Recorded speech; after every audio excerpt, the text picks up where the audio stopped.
Siapa kita? Siapa kita? Siapa kita? Bismillahirrahmanirrahim. Assalamualaikum warahmatullahi wabarakatuh. Waalaikumsalam warahmatullahi wabarakatuh. Asyhadu an la ilaha illallah wa asyhadu anna Muhammadar Rasulullah.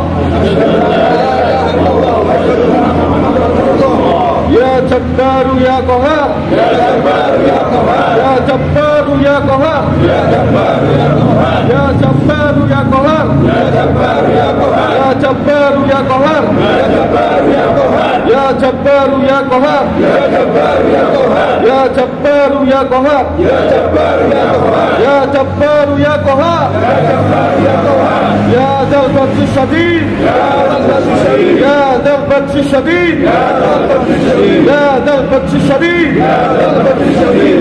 Kami PWILS Kabupaten Bojonegoro, Perjuangan Wali Songo Indonesia, Laskar Sabilillah Kabupaten Bojonegoro menyatakan sikap satu, mendukung penuh segala kebijakan dan setia kepada Presiden Prabowo sebagai pemerintahan yang sah. Dua, mendesak pemerintah untuk menangkap Rizik Syihab sebagai pemecah belah umat dan masyarakat karena sering membuat gaduh dan onar yang mengancam stabilitas keamanan nasional sebagaimana yang didawuhkan oleh Gus Dur. Allah yarham, tangkap Rizik Syihab.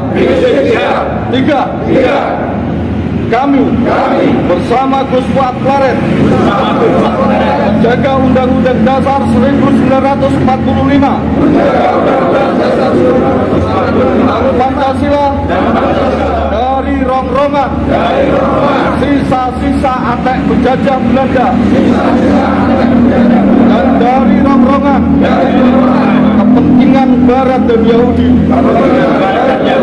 Empat, meminta kepada pemerintah agar membuat peraturan.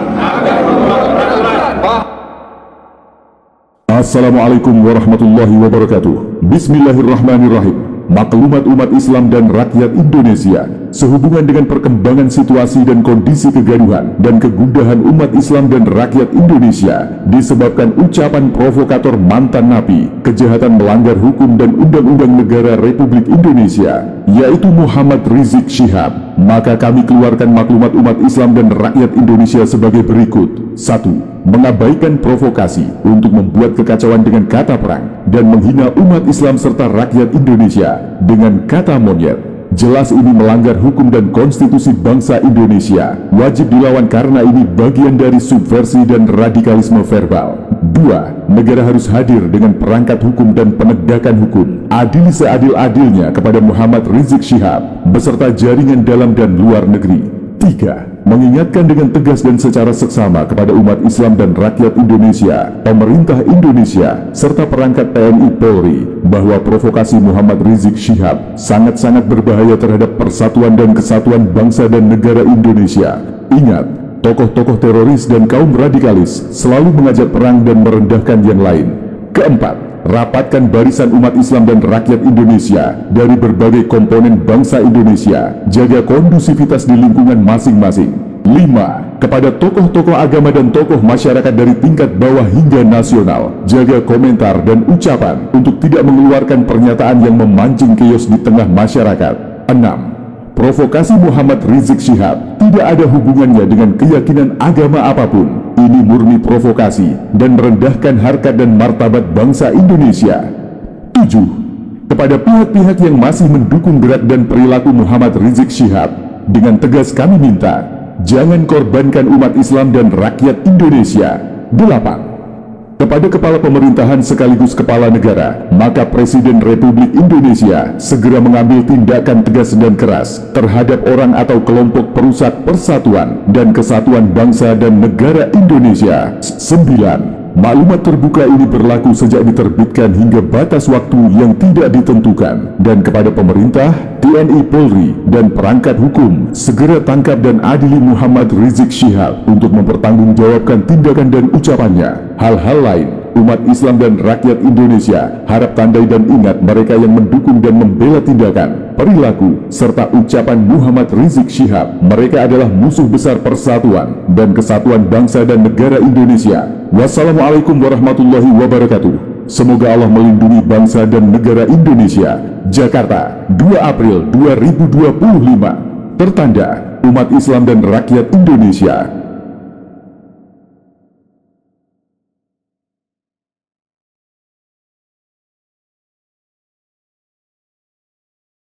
Selamat pagi, selamat siang sahabat Nusantara, insyaallah muliakan oleh Allah Subhanahu wa taala, masih bersama dengan Abah. Semoga panjenengan dimanapun berada senantiasa di dalam kemuliaan, ya. Wabil khusus kita di bulan Ramadan ini, marilah kita senantiasa adalah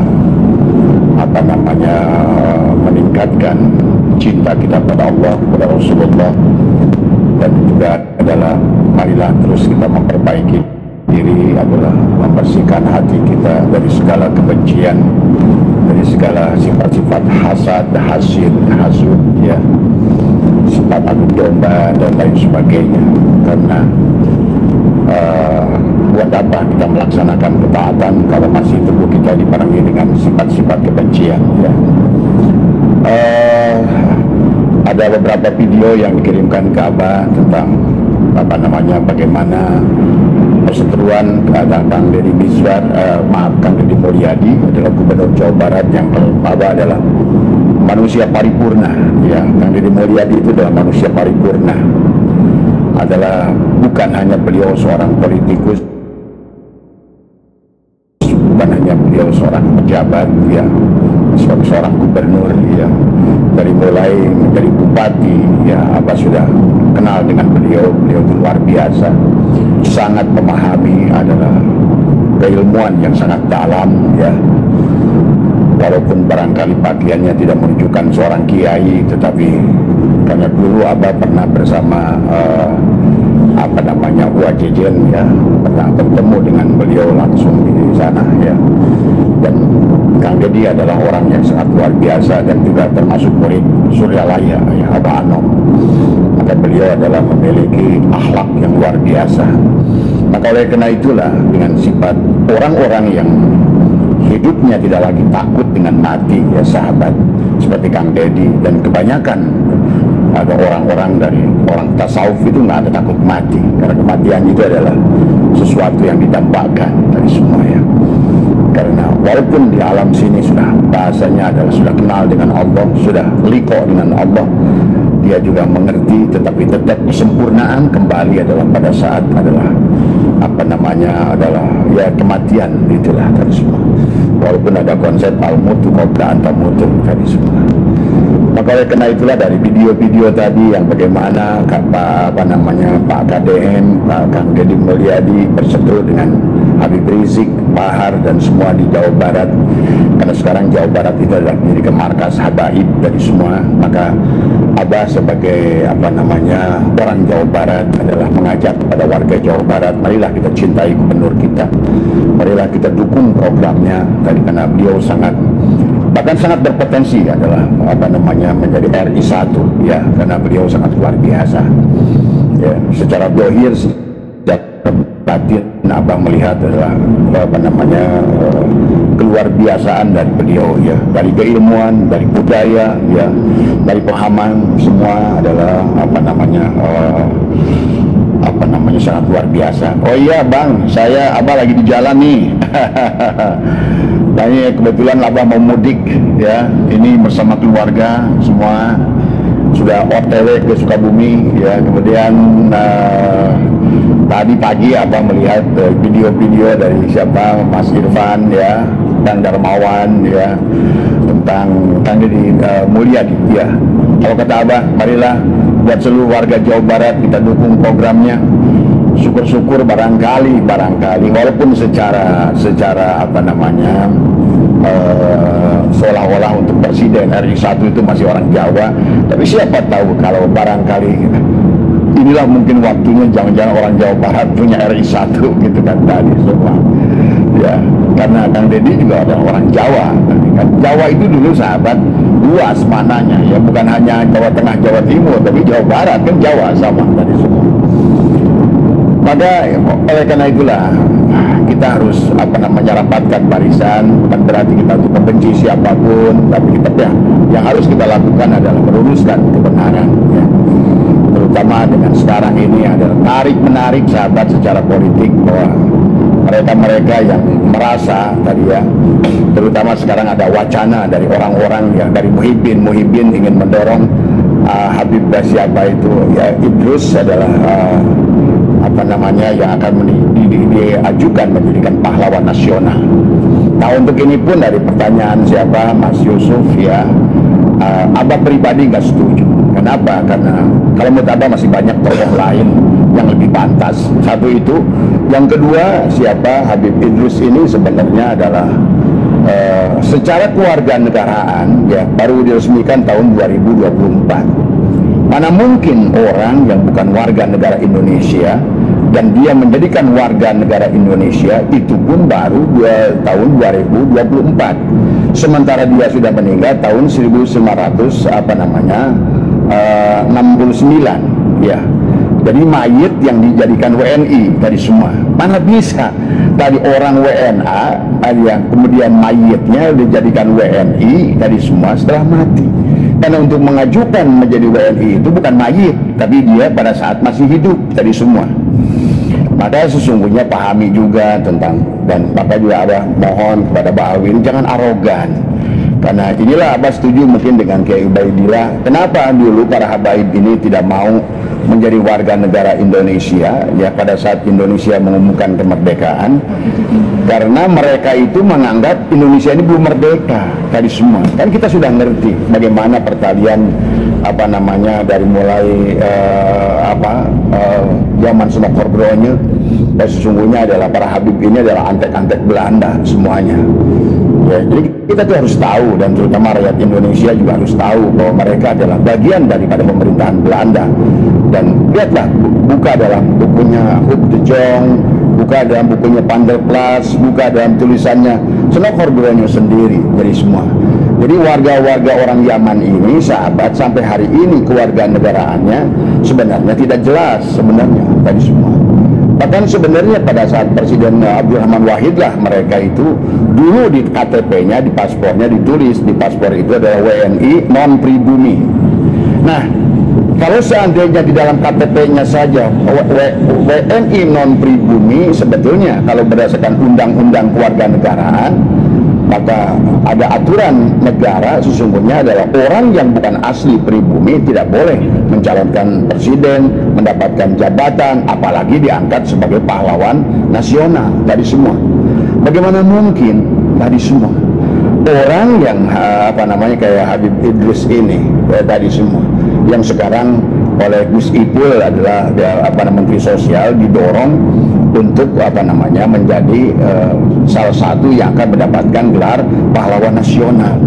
Ini sangat menyakitkan buat orang-orang yang justru adalah banyak pejuang yang sebenarnya lebih banyak dan nyata, bahkan hari ini pun dimakamkan di makam pahlawan tadi semua, ya, yang ada di makam pahlawan, yang ada di Cianjur, yang ada di Sukabumi, yang ada di Bandung tadi semua. Kan makam pahlawan bukan hanya di Kalibata saja tadi semua. Justru masih banyak ulama-ulama besar tadi semua apa namanya yang belum mendapatkan gelar pahlawan nasional. Ini orang yang tadinya adalah orang bukan warga negara Indonesia dan datang ke Indonesia dibawa oleh Belanda, kemudian dia mendukung Belanda, kemudian setelah kemerdekaan mereka tidak mau mengakui kemerdekaan. Karena jelas kenapa mereka itu kan dulu sahabat ya, pada saat kita mengumumkan kemerdekaan, banyak bangsa-bangsa termasuk warga negara, termasuk juga keturunan Belanda, mereka itu mengajukan adalah mengikuti undang-undang kewarganegaraan dengan mendaftarkan diri adalah sebagai warga negara Indonesia. Tapi bangsa Yaman ini ya tadi tidak semuanya. Tadi makanya contoh kayak Habib Idrus ini yang akan direncanakan nanti katanya di bulan Agustus akan mendapatkan gelar pahlawan nasional, adalah orang yang sebetulnya datang ke Indonesia adalah sama seperti adalah para imigran Yaman, semuanya adalah bukan untuk dakwah. Jelas itu dalam bukunya Huub de Jong, jelas itu dalam bukunya Van der Plas. Mereka datang ke sini TKW, dagang, mereka itu mencari ekonomi, mencari kehidupan yang lebih baik. Itu jelas itu tadi semua ya. Jadi tolong ya, sejarah harus diluruskan, terutama kepada pemimpin-pemimpin bangsa. Jadi Belanda ke Indonesia, bukunya Huub de Jong, bahwa yang datang ke Indonesia itu dulu dari kalangan yang mereka mengaku dirinya adalah Habib itu 700 orang saja. Adapun 15.000 adalah golongan masakin. Itu ditulis dalam bukunya Huub de Jong dari semua. Yang kemudian setelah ada di Indonesia, mereka semua menuntut kepada Belanda, berkali-kali meminta mereka itu dimasukkan pada kelompok orang yang kedua adalah sebagai bangsa Arab yang diberi gelar Sayyid, ada digelar adalah sebagai Nuriyat Rasul. Kan itu sejarahnya. Maka sangat aneh kalau seandainya ada dari kalangan mereka yang kemudian sahabat adalah diberikan gelar nasional tadi semua. Pada saat datangnya ke sini sebagai TKW, kemudian yang kedua mereka berbakti kepada Belanda tadi semua ya. Dari Usman bin Yahya, dari Ali Kuitang, kemudian wah semualah tadi semua ya. Bagaimana mungkin pendiri Al-Khairat ini? Karena Al-Khairat itu adalah juga dulu pernah berseteru dengan Habib Usman bin Yahya adalah siapa? Itu adalah Ahmad Sukarti, adalah orang Sudan yang kemudian membentuk Al-Irsyad tadi semua. Nah, Al-Khairat adalah merupakan lembaga pendidikan yang dibentuk oleh dari kalangan orang Yaman ini adalah sebagai lembaga pendidikan agama. Betul, mereka lembaga pendidikan agama. Dan kalau bertambah Habib Idrusnya baik tadi semua, jasanya ada, tapi tidak cukup untuk mendapatkan gelar nasional, gelar pahlawan nasional. Satu, bukan warga negara Indonesia. Yang kedua adalah ya tadi semua ya, yang namanya pahlawan itu siapa sih tadi semua? Apa yang sudah dikorbankannya jiwa raganya? Karena kalau mau tabah, kalau seandainya hanya sebagai beliau adalah sebagai pengajar agama, mendirikan sekolah yang berlandaskan agama, oh di Nusantara banyak yang lebih pantas mendapatkan gelar nasional, misalnya pondok pesantren Sidogiri, ya barangkali ada pondok pesantren Lirboyo dan lain sebagainya, banyak ya sahabat. Atau barangkali di Gunung Puyuh di Sukabumi tadi semua, banyak ya sahabat sesungguhnya. Maka inilah ada pengangkatan, ada Pak Idrus ini adalah dari menjadi pahlawan nasional ini kan buat adalah politis tadi semua ya. Ada usaha, ada satu kelompok ingin memperlihatkan eksistensi mereka setelah mereka adalah mengklaim pahlawan itu mereka, ternyata ditolak kan, fakta dan sejarah membuktikan mereka bukan bagian daripada dulu ada klaim bahwa kemerdekaan itu atas inisiasi Habib Ali Kuitang. Faktanya Habib Ali Kuitang malah justru mendapatkan rencana penghargaan dari Belanda. Nah inilah kan semuanya itu tertolak bukan oleh tadi, sama saja keduriatan mereka juga tertolak bukan oleh siapapun, tapi adalah oleh darahnya sendiri. Oleh darahnya sendiri, oleh kiprahnya sendiri, oleh sejarahnya sendiri. Inilah sesungguhnya. Jadi sebetulnya kalau menurut abang ya, para Habib ini adalah melawan dirinya sendiri dari semua. Maka oleh karena itu ya sahabat, pergerakan ini jangan dianggap sepele dari semua ya. Karena kalau kalian mengerti tentang sejarah ya, baik di Yaman, baik di Mesir, baik di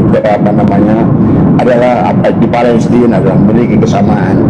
Kalau warga negara Indonesia yang asli pribumi membiarkan ini terjadi, maka jangan menyesal anak cucu kita adalah akan gigit jari satu saat tadi semua ya. Tadi semua. Dan apalagi mereka itu datang di sini udah pendatang, kurang sopan kayak Rizik Sihab tadi semua. Abah lihat videonya tadi ngeri, tadi senantang Kang Deddy tadi Mulyadi, di mana mau ketemu berapa orang yang mau dibawa, yang kalau mau bawa parang dengan parang, kalau basoka dengan basoka, kalau mau bawa akak dengan akak, kalau dia coba orang pendatang. Kalau selintas saja dari omongannya jauh sekali dari semua, dari orang yang sedikit pun boro-boro dengan Rasulullah tadi semua, dengan keturunan ustadz aja udah nggak pantas gitu sebenarnya gitu tadi. Bagaimana orang-orang yang selalu mendengungkan kebencian tadi semua ya. Jadi itulah ya Mas Darmawan tadi semua. Jadi kalau Abah setuju, maka Abah mengajak, apalagi sekarang ada video baru ya dari mereka bahwa Jawa Barat milik adalah Habib tadi semua ya. Bukan hanya Indonesia adalah merupakan seolah-olah pintu Pak Aulia Tarim, tapi sekarang ada Jawa Barat adalah milik Habib tadi semua. Maka inilah sahabat, kata Abah, hei warga Jawa Barat tadi semua, sadarlah tadi semua ya. Kita harus cinta dengan tanah air kita, cinta dengan bangsa kita. Dan kita sekarang punya gubernur kalau Abah luar biasa, sangat merakyat. Satu adalah adabnya luar biasa, karyanya luar biasa, cinta kepada rakyatnya luar biasa, cinta kepada alamnya luar biasa, pengetahuan agamanya luar biasa. Karena tadi mungkin kalian tuh kalau sebut agama itu dalil, ngomongin Quran, ngomongin hadis. Deddy Mulyadi nggak usah ngomongin itu, karena nggak perlu lagi dengan ucapan itu. Sama saja kayak Rasulullah. Apakah Rasulullah dakwah dulu pakai dalil tadi semua? Enggak, perbuatan ya. Dan Deddy Mulyadi adalah dalam pergerakan hidupnya, kalau Abah lihat dalam 5 tahun terakhir ini luar biasa beliau ini tadi semua ya. Adalah orang yang memang kalau sepintas kayak orang yang mencari sensasi, tidak ya. Karena orang yang semacam ini adalah memiliki kemurnian hati di dalam berjuang. Maka oleh karena itu sekali lagi Abah mengajak pada warga Jawa Barat dan juga kepada warga Nusantara yang asli dari semua. Bukan berarti kita harus membenci ada warga yang bukan asli, tetapi karena kita di sini bukan lagi ngomongin ras ya, tetapi tolonglah kepada mereka para pendatang itu beradab sedikit tadi semua. Wong tamu gitu kan tadi. Abah lihat ada pengen nempelin aja di Rizik Syihab itu tadi semua videonya kayak begitu. Apa ya itu? Jangankan sebagai ngaku durian, jangankan ngaku sebagai kiai ustad kampung paling kecil aja udah nggak pantas dia itu tadi semua ya. Ngomongnya masa begitu. Giliran doanya juga parah tadi semua. Semoga diberikan penyakit yang tidak ada penyembuhnya. Semoga keluarga diberikan susah. Semoga semuanya diberikan sengsara. Mana ada doa macam apa itu? Iblis saja nggak doa begitu. Iblis saja tidak pernah berdoa kayak begitu. Tapi Rizik Syihab itu ya itu dari uangnya iblis tadi semua. Inilah yang kalian silakan, kalian tidak suka dengan saya, tapi bagi saya adalah kebenaran tadi semua. Jadi sekali lagi, dan jangan warga Jawa Barat mengaku Jawa Barat, apalagi wahai keturunan Prabu Siliwangi, mana macanmu itu tadi semua. Aku Prabu Siliwangi, keturunan Prabu Siliwangi, mulutmu mingkem, tidak berani ngomong tadi semua ya. Buat apa kau adalah tadi semua? Hidup hanya takut dengan kemiskinan, hidup hanya takut dengan manusia. Kalau bagi Abah saya itu nggak ada takut miskin, nggak ada takut mati, karena dia sudah mati tadi semua ya. Jadi sekali lagi saya dukung 1000% Kang Darmawan. Mari kita bikin rapat dan barisan untuk Jawa Barat tadi semua ya. Silakan mau pakai ormas apa kalian, tetapi intinya adalah marilah kita cinta, karena hubbul watan minal iman. Cinta tanah air itu adalah sebagian daripada iman tadi semua ya. Maka oleh karena itu kita tetaplah bahwa kita ada kita sebagai khalifah di muka bumi. Khalifah adalah kata khalafa, mengganti. Bagaimana kita memakmurkan bumi, bagaimana kita mensejahterakan masyarakat. Nah inilah yang saya Abah lihat yang nampak nyata dari Kang Deddy Mulyadi tadi semua. Kang Deddy Mulyadi kata Abah adalah manusia yang langka tadi semua ya. Langka, betul-betul langka beliau itu semua. Paham tentang ilmu yang paling dalam tadi semua ya. Dan kebanyakan bahkan kiai pun nggak paham sebetulnya Dulu ada pernah bertemu dengan beliau dengan Wajejen waktu sama-sama masalah Rizik Syihab juga, masalah patung-patung dari semua ya. Dia mengatakan dia adalah bupati syirik dulu, sekarang mengatakan gubernur syirik. Syirik itu kalau kamu sembah, dan sebaliknya kepada Muhyiddin yang kalian menyembah Rizik Syihab itu adalah berhala dari semua. Kita menganggap bahwa patung itu adalah berhala. Kalau selama tidak disembah tidak apa-apa. Inilah juga sama. Orang-orang sekarang menyimpan patung tadi syirik, kalau disembah tadi semua ya. Sebetulnya Allah itu termasuk juga Nabi Ibrahim. Kenapa Nabi Ibrahim itu adalah dikisahkan dalam Al-Quran adalah menghancurkan berhala-berhala, patung-patung yang dibuat oleh ayahnya Azar, dan dikalungkanlah di patung yang paling besar tadi semua. Nah inilah yang harus kita hancurkan, adalah sifat patung pada diri kita manusia yang tidak mau berubah ya. Hanya itulah kenapa kata Abah juga surat Al-Quran itu diawali surat Al-Baqarah, setelah surat Al-Fatihah Al-Baqarah. Al-Baqarah itu tak sapi, karena banyak masih orang Islam masih punya prinsip adalah seperti sapi tadi semua, mau diperah oleh orang lain tadi semua. Dia cocok hidung diuntut, sapi betina. Sapi betina itu kan dituntun ngikut tadi semua ya. Kemudian juga dia adalah bodoh, tidak mau akalnya dipakai tadi semua. Walaupun oleh anak ingusan sendiri dia mau saja. Inilah kenapa Allah perlambangkan surat awal itu ada Al-Baqarah, seolah-olah perjalanan manusia dari binatang menuju kepada manusia. Manusia itu maka di penghujung Al-Quran itu dari surat An-Nas tadi semua. Maka marilah kita bergerak dari binatang menuju manusia tadi semua ya. Dan inilah maka mari kita hentikan proses pembinatangan oleh orang-orang yang tidak bertanggung jawab, yang merupakan pendatang-pendatang yang songong, yang sok dari soal agama, apalagi sok ngaku diriat Rasul, tapi menghancur leburkan ajaran agama yang dibawa Rasulullah tadi semua ya. Nah inilah yang Kang Darmawan, ayo nanti habis lebaran kita kumpul, kita dukung Deddy Mulyadi, kita semua. Kalau perlu tuh Mega Mendung ratakan kalau perlu tadi semua ya. Karena sekarang ini betul-betul kenapa Jakarta banjir, juga warga Jakarta ayo dukung tadi semua, karena banjir yang terjadi di Jakarta itu selalu menuduh kita adalah kiriman ya, tapi sekarang sudah dianalisa oleh para ahli, penyebabnya adalah serapan hutan yang ada di puncak.